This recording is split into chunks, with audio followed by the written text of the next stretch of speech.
దేవత లాంటి మా అమ్మ మీద నింద వేస్తావా?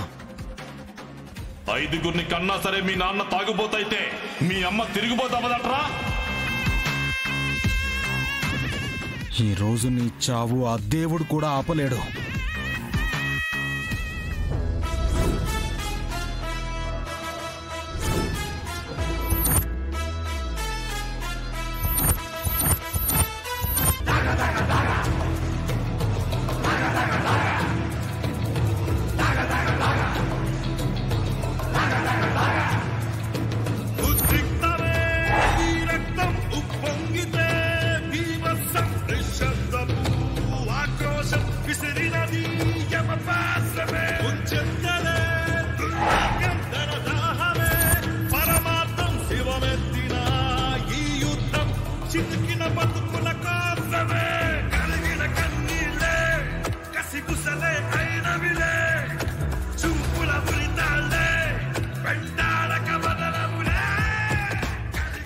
మా నాన్నని చంపాలంటే ముందు నన్ను చంపాలి.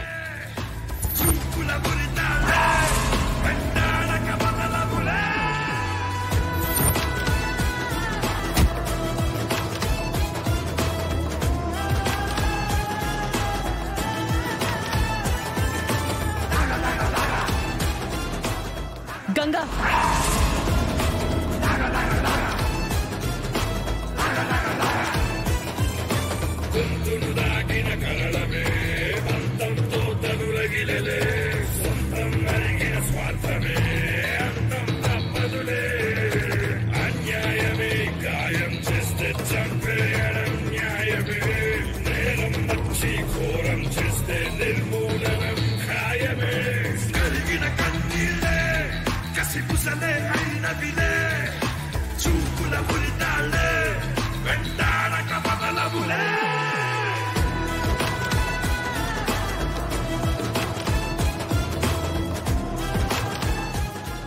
తప్పు చేసినవాడు ఎప్పటికీ తప్పించుకోలేడని ఇప్పటికే అర్థమై ఉంటుంది నాన్న.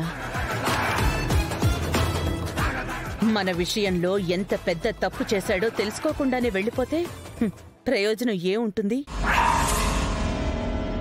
అతని కోసం జైలు సంకెళ్ళు ఎదురుచూస్తూ ఉంటాయి. వెళ్ళనివ్వు. కానిస్టేబుల్స్